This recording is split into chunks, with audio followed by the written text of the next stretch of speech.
The hardest part isn't when they leave, it's when they stay, but everything that mattered between you doesn't.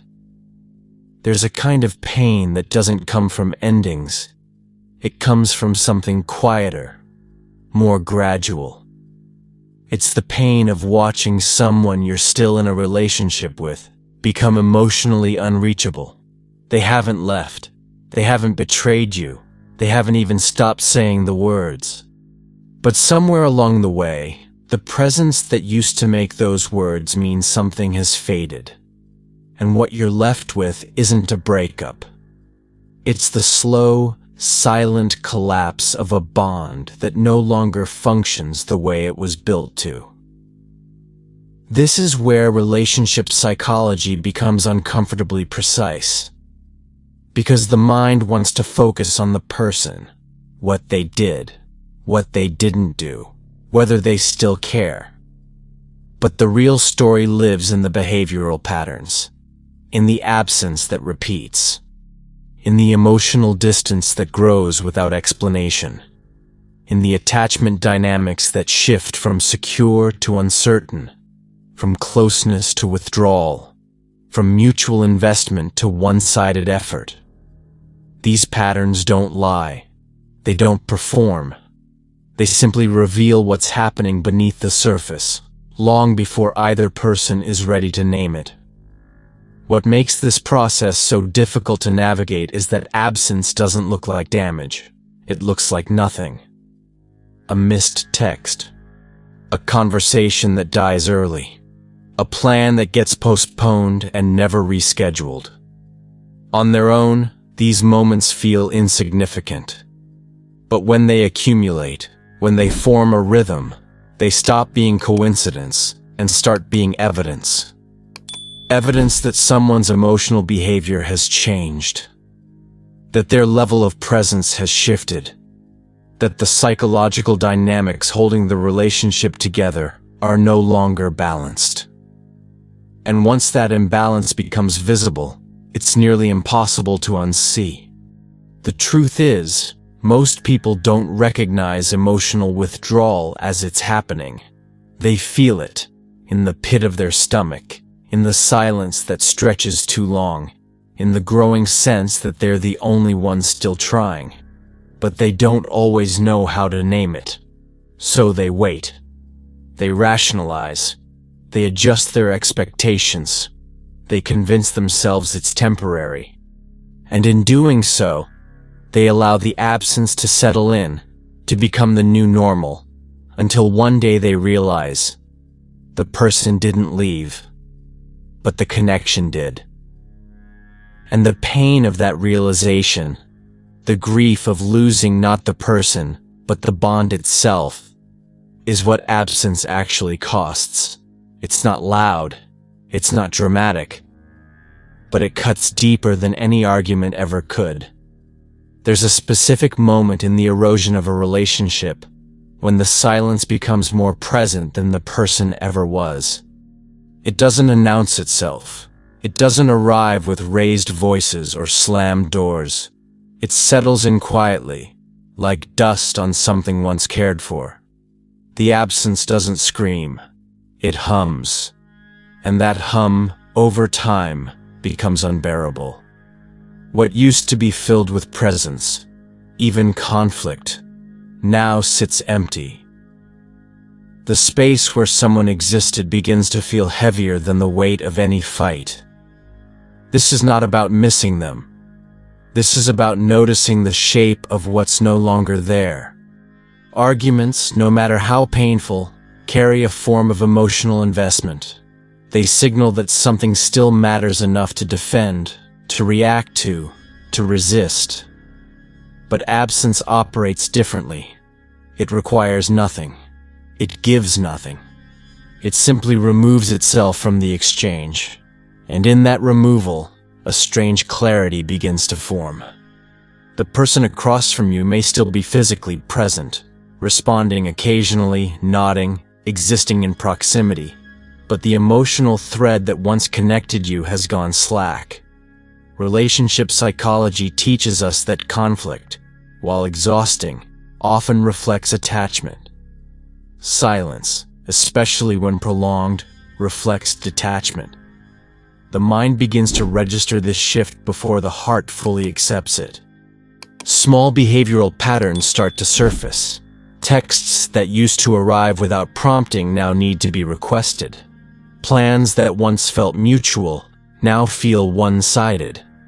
Eye contact that used to linger now glances away.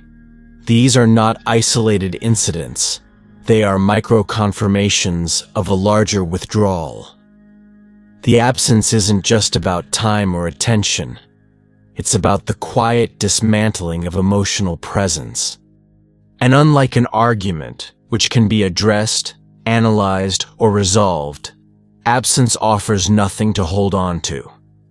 It simply exists, unspoken and undefended. What becomes difficult to name is the grief that comes with this realization. It's not the loss of the person yet. It's the loss of the behavior that made them feel close. The routines, the check-ins, the small gestures that once signaled care. When those fade, what remains is a relationship in form only. The structure is still there, but the foundation has quietly shifted. And somewhere in that shift, the question begins to form. Not whether they still care, but whether caring was ever meant to last. That question doesn't demand an answer immediately. It just lingers, waiting for the next silence to confirm what the heart is beginning to suspect.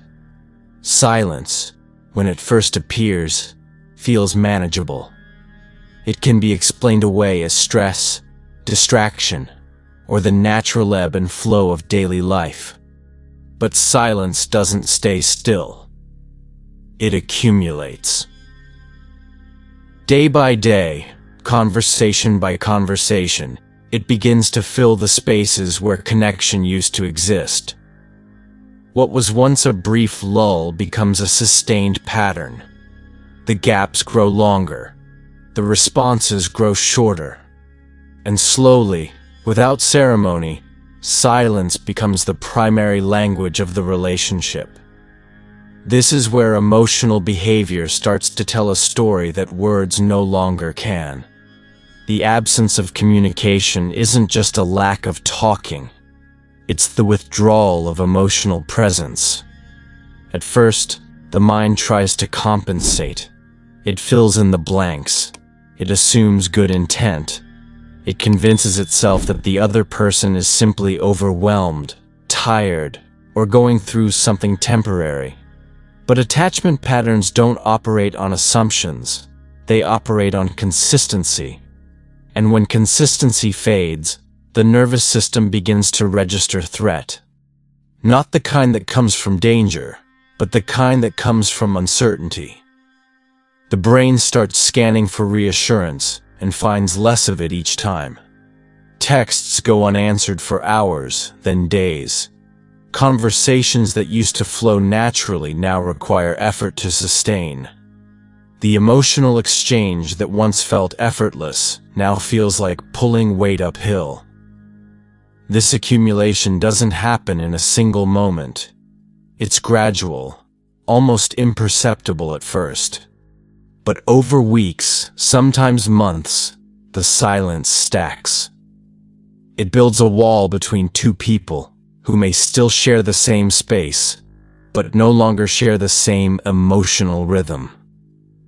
Psychological dynamics shift when one person begins to carry the entire burden of connection. The one still reaching out starts to feel the imbalance acutely. They notice how often they initiate, how often they ask, how often they wait. And on the other side, the one withdrawing may not even recognize what they're doing.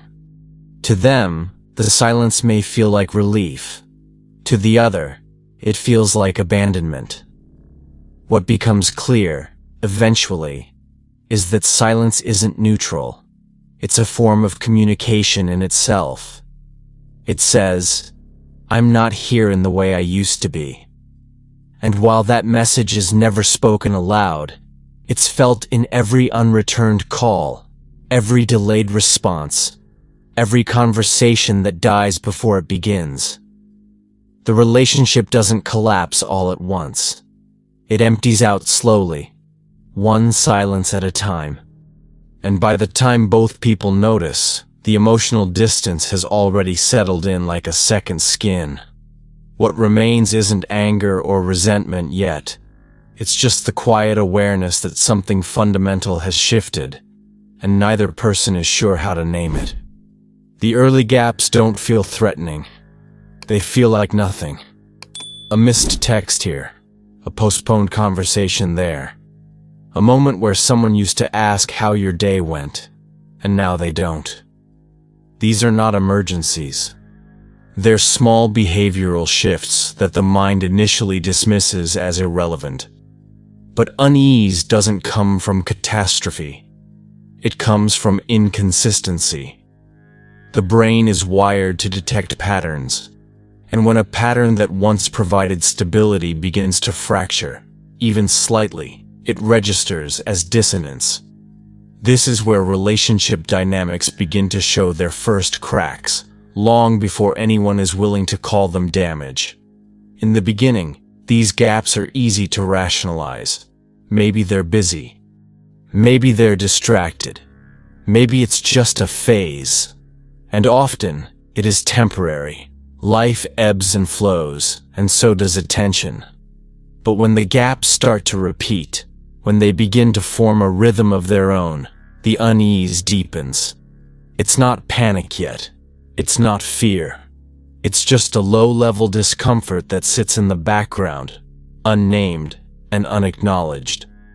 The person on the receiving end of this shift starts to notice small things: the lack of follow-up questions, the absence of spontaneous messages, the feeling that they're now the one maintaining momentum in every exchange.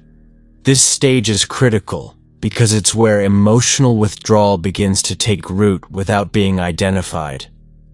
The person pulling away may not even be aware they're doing it. They're not making a conscious decision to disconnect. They're just responding less, initiating less, showing up less. And on the other side, the person still engaged begins to adjust their own behavior to compensate.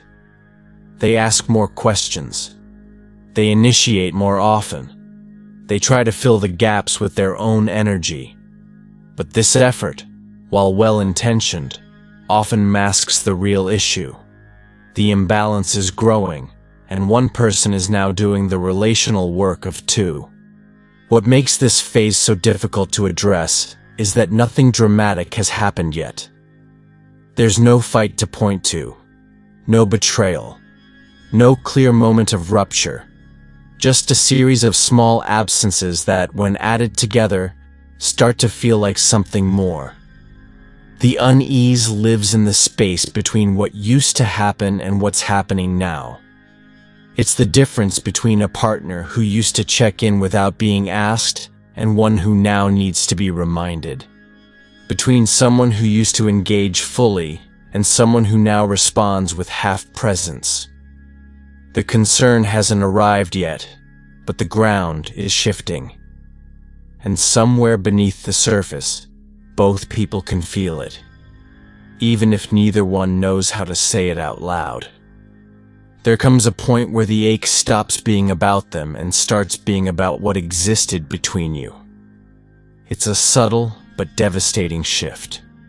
The person may still be there, physically present, occasionally responsive, technically still in the relationship. But the bond that once held meaning has begun to dissolve. This is where the pain changes texture. It's no longer the fear of losing someone. It's the grief of watching something intangible slip away. The emotional behavior that once signaled safety, warmth, and connection has been replaced by distance. And that distance doesn't hurt because of who they are. It hurts because of what you both built, and what is now quietly coming apart. This kind of loss is harder to name than a clean break. A breakup has language. It has a moment. It has closure, even if painful. But losing the bond while the relationship is still technically intact is a different kind of suffering. It's watching the framework stay standing while the foundation crumbles. The routines remain. The titles remain. But the substance, the actual exchange of care, attention, presence, has thinned to almost nothing. Attachment patterns teach us that humans don't just bond to people. They bond to the feeling of being seen, understood, and prioritized. When that feeling fades, the nervous system begins to mourn, even if the person hasn't left yet. The emotional pain in this stage often feels disproportionate to what's happening on the surface. Friends might ask what's wrong, and the answer is hard to articulate. Nothing happened feels true and false at the same time. Because nothing did happen. That's the problem. The absence of connection is the event. The lack of emotional reciprocity is the injury. And unlike a betrayal or a fight, this kind of hurt has no villain. It just has two people, one of whom is slowly fading from the emotional center of the relationship, while the other is left holding the weight of what used to be shared. What becomes unbearable is the realization that you're not losing a person. You're losing the version of the relationship that made you feel less alone. You're losing the rhythm you once moved to together. The private language. The unspoken understanding. And while the person may still be reachable, the bond is not. It's already gone, or going, and no amount of effort on one side can restore what requires presence from both. This is where psychological dynamics reveal their cruelty. Love, effort, and care cannot repair a withdrawal that the other person isn't even aware they're performing. The bond doesn't end with a decision. It erodes with repeated absence, one small silence at a time. Imbalance doesn't announce itself. It builds quietly, over weeks or months, until one person is doing all the reaching and the other is doing all the retreating. At first, it feels like a natural fluctuation. One person is going through something, so the other steps up. But when that dynamic never corrects, when the person who stepped up never gets to step back, the relationship begins to tilt. Emotional availability becomes a one-sided offering. One person shows up consistently, ready to engage, to listen, to invest. The other becomes harder to reach, slower to respond, less present even when physically there. This is where relationship patterns begin to calcify into roles. The one who needs, and the one who withdraws. The person still emotionally available often doesn't recognize the imbalance immediately. They're too busy trying to maintain the connection. They initiate conversations. They plan time together. They ask questions, offer support, and create space for the other person to show up. But over time, the effort becomes exhausting. Not because care is difficult, but because it's no longer mutual. Emotional behavior in healthy relationships operates on a principle of reciprocity. Both people contribute, both people receive.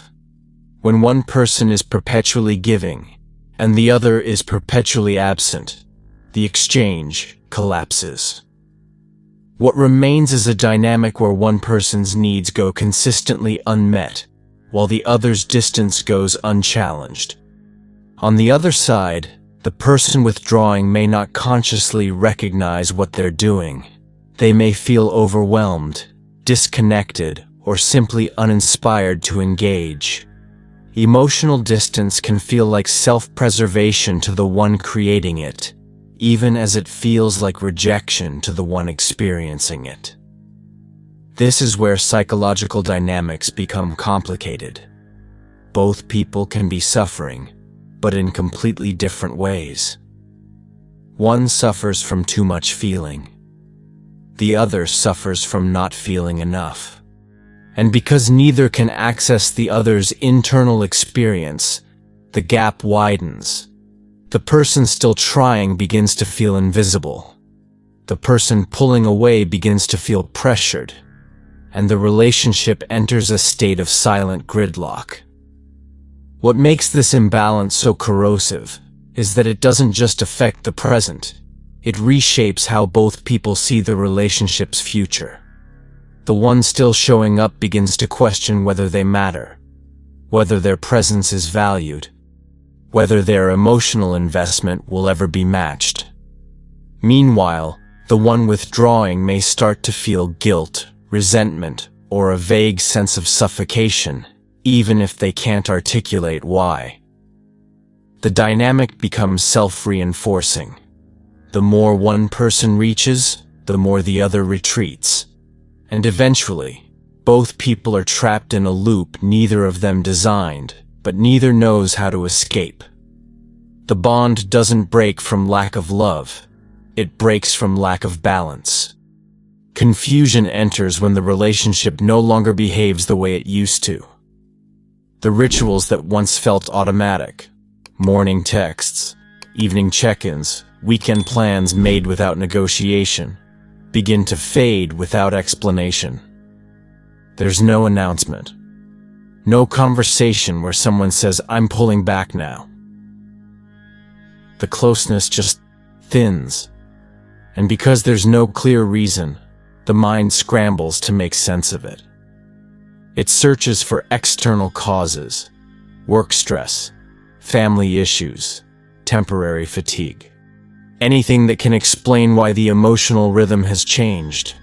But often, the truth is simpler and harder to accept. The person has shifted, and the relationship dynamics have shifted with them. This is where behavioral patterns become difficult to read. The same person who used to prioritize time together now seems indifferent to it. The same person who used to share freely now offers only surface-level responses.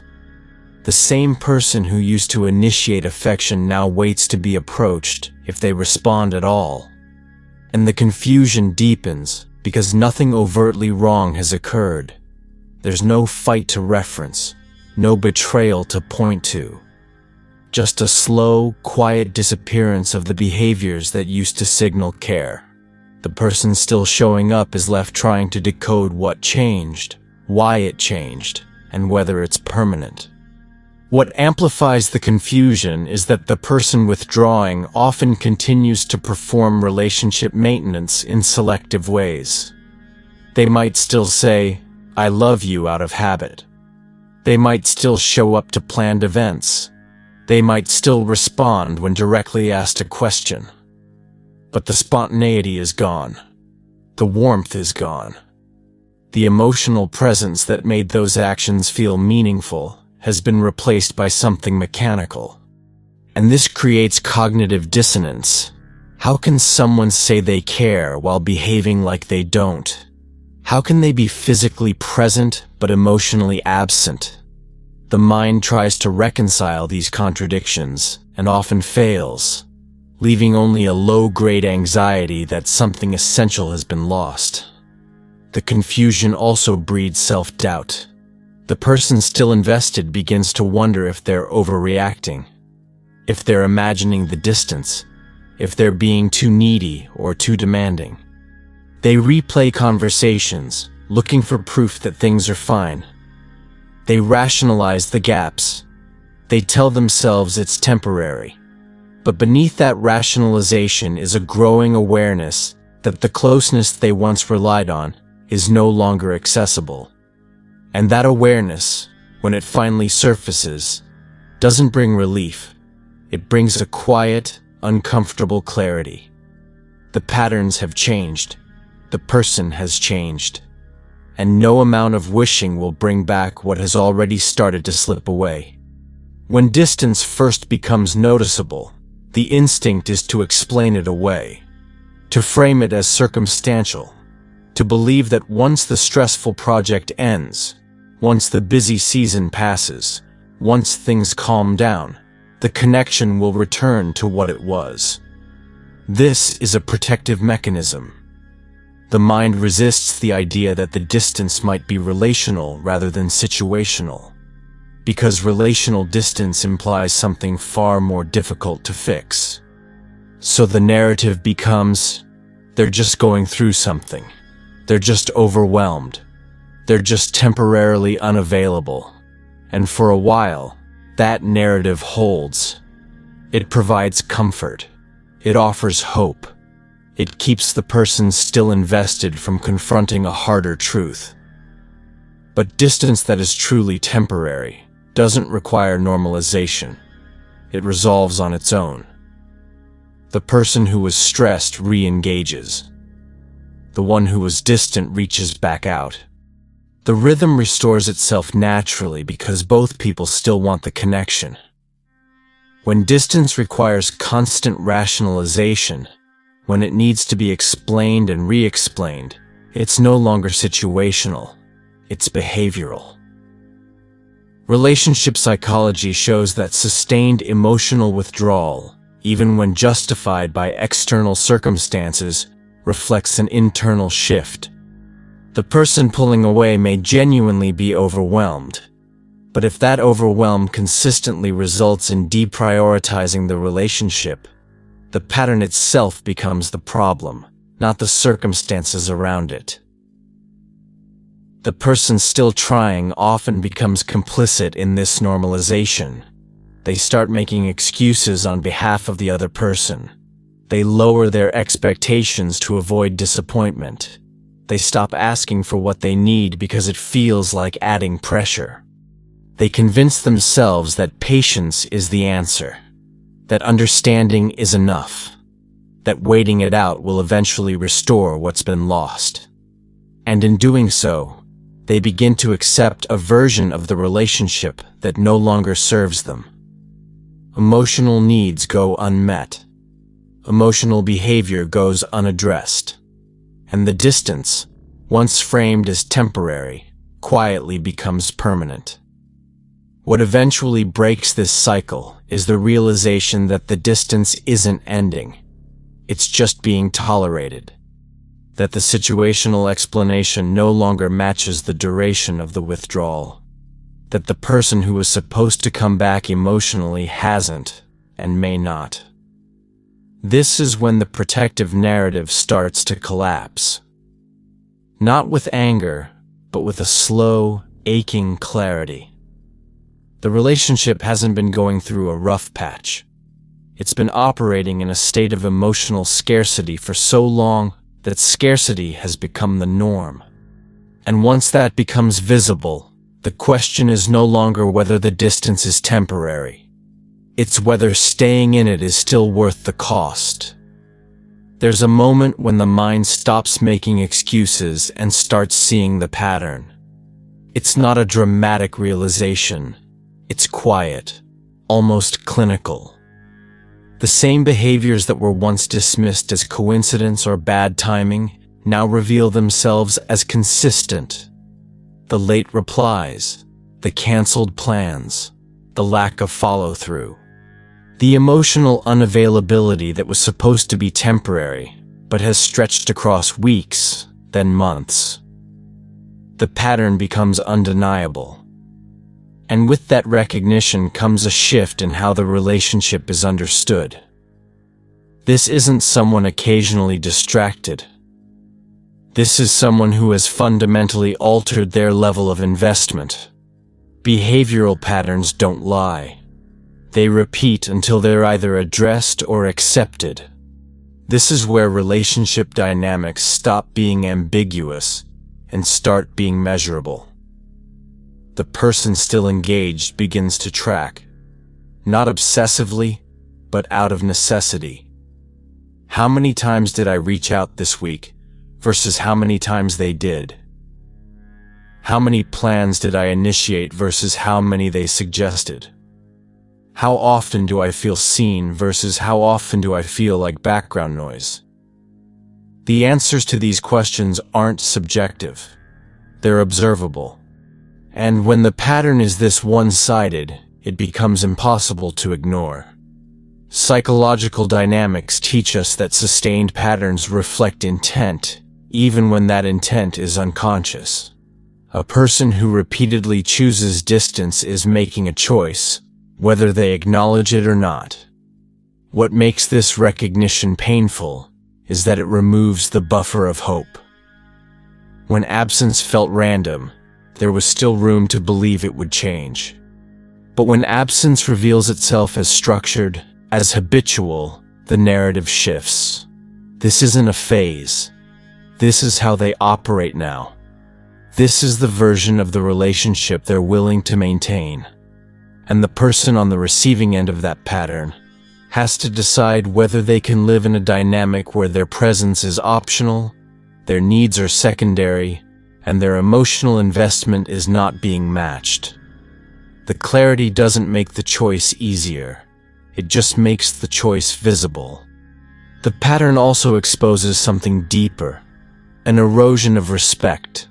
Not the loud kind where disrespect is obvious and confrontational, but the quiet kind where someone's time, energy, and emotional labor are taken for granted. Where showing up is expected from one person, but not required from the other. Where care has become conditional on convenience. This is the point where emotional detachment begins to feel less like a response and more like a form of self-preservation. Because continuing to engage with a pattern that consistently devalues your presence isn't love, it's self-abandonment. And once that becomes clear, the question is no longer whether the pattern will change. It's whether you're willing to stay in a relationship where the pattern is the relationship. At some point, the person still invested begins to protect themselves in the only way they know how. They lower their expectations, not as a strategy, but as survival. They stop expecting the text that used to come without asking. They stop waiting for plans that won't be made. They stop hoping for the kind of presence they once received freely. This adjustment happens slowly, almost unconsciously. It's the nervous system's way of reducing harm. If you expect less, you hurt less. If you stop counting on emotional reciprocity, the absence of it stings a little less sharply. But this recalibration comes at a cost. It doesn't preserve the relationship. It preserves the person. And in doing so, it quietly signals the beginning of emotional withdrawal from the other side. This is where attachment patterns start to fracture in ways that are difficult to reverse. The person who once leaned in fully now begins to lean back. Not out of anger, but out of exhaustion. They stop initiating as much. They stop asking as many questions. They stop offering the kind of emotional labor they were once willing to give endlessly. And while this shift may look like disengagement, it's actually adaptation. The brain is incredibly efficient at protecting itself from repeated disappointment. When a behavior consistently results in unmet expectations, the brain eventually stops performing that behavior. This isn't cold, it's human. On the surface, this adjustment might make the relationship feel more stable. There are fewer conflicts, fewer moments of visible hurt, fewer conversations about unmet needs. But that stability is hollow. It's not built on mutual presence. It's built on one person's resignation. The person who adjusted their expectations isn't more content, they're just less reactive.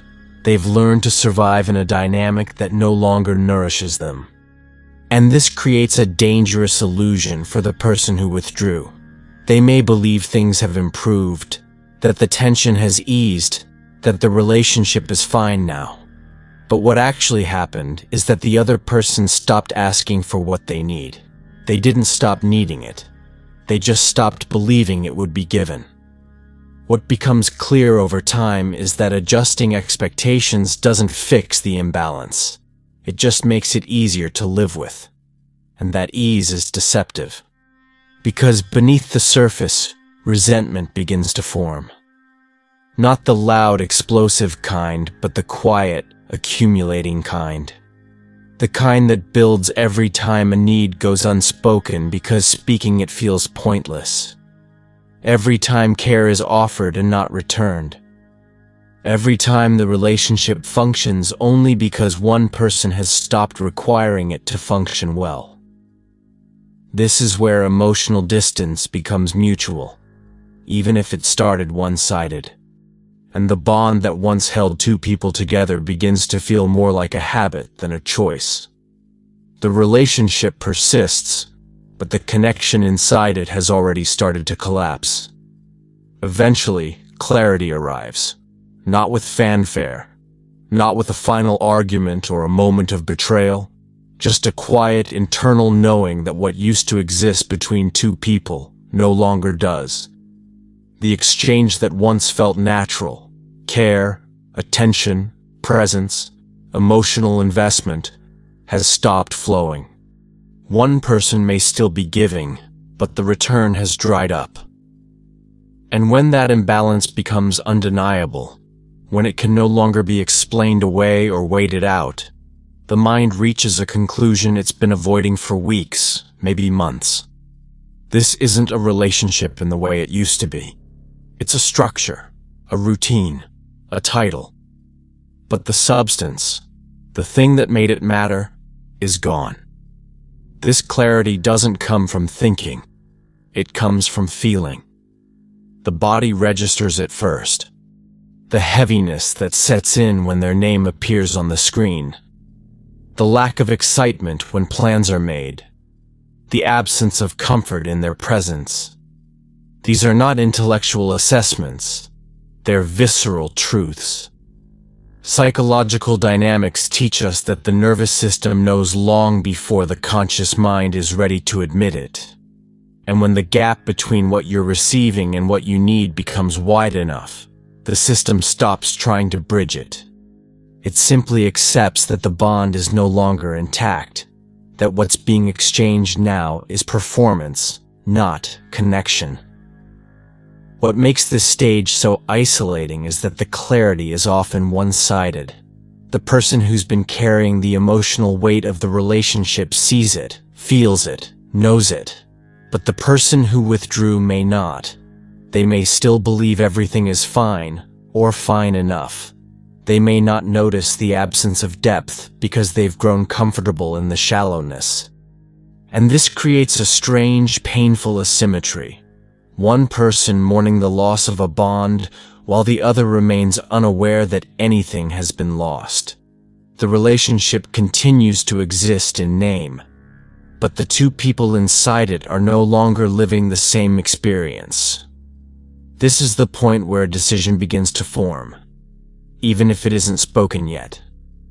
Not a decision to leave necessarily, but a decision to stop pretending, to stop compensating, to stop believing that enough patience, enough understanding, enough silence will restore what's been lost. The clarity doesn't offer answers. It just removes the illusion. And in that removal, there's a kind of painful freedom. The truth is visible now. The pattern is named. And whatever comes next, whether it's repair, confrontation, or quiet departure, at least it will be based on what actually is, not what used to be. The bond is gone. The absence has won. And now the only question left is whether either person is willing to rebuild from nothing, or whether it's already too late. The bond doesn't end because someone decided to destroy it. It ends because one person stopped showing up, and the other eventually stopped waiting. That's the pattern.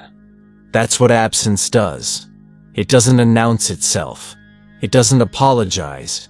It just removes itself from the exchange, one silence at a time, until what's left isn't a relationship. It's the memory of one. And the pain you feel isn't about losing them.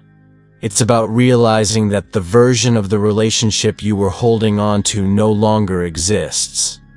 That realization doesn't come with closure, it comes with clarity.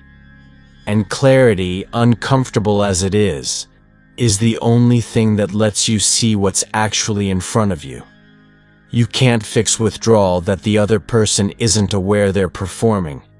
You can't restore presence from someone who's chosen distance. And you can't rebuild a bond that only one person is willing to carry. What you can do is stop pretending the absence doesn't mean anything. Stop normalizing behavior that leaves you feeling unseen. Stop waiting for someone to meet you halfway when they've already shown you, repeatedly, that they won't. The relationship may still exist in form, but if the substance is gone, if the emotional exchange has stopped, then what you're protecting isn't connection. It's the idea of it. And that distinction matters more than most people are willing to admit. This is where you decide. Not whether they care, not whether they'll change, but whether you're willing to stay in a dynamic where your presence is optional and your needs are consistently unmet. The answer to that question isn't urgent. It doesn't need to be made today. But it does need to be made from a place of truth, not hope. Because hoping someone will return to who they used to be won't make them show up. And waiting for them to realize what they're doing won't make the absence hurt less. The only thing that changes the dynamic is choosing to stop participating in it. That's not about them anymore. That's about you. But here's what most people miss, and this is critical. Silence isn't just the absence of words. It's a behavior. It's a choice. And if you don't understand how to read that choice, how to interpret what's actually being communicated when someone goes quiet, you'll keep mistaking withdrawal for circumstance. You'll keep waiting for things to get better when the pattern has already told you everything you need to know. That's exactly what I break down in the previous video. Silence isn't absence, it's behavior. If you haven't watched it yet, stop what you're doing and go watch it now. Because that video will show you how to identify emotional withdrawal before it becomes irreversible. How to distinguish between someone who's temporarily distant and someone who's actively disengaging. How to stop rationalizing patterns that are systematically dismantling your connection. You need that foundation. You need to see the full picture. Go back. Watch it. Let it land. Then come back here. Because once you understand what silence is actually telling you, you'll never misread it again. If this resonated, subscribe and turn on notifications. Because we're not done analyzing relationship patterns, we're just getting started.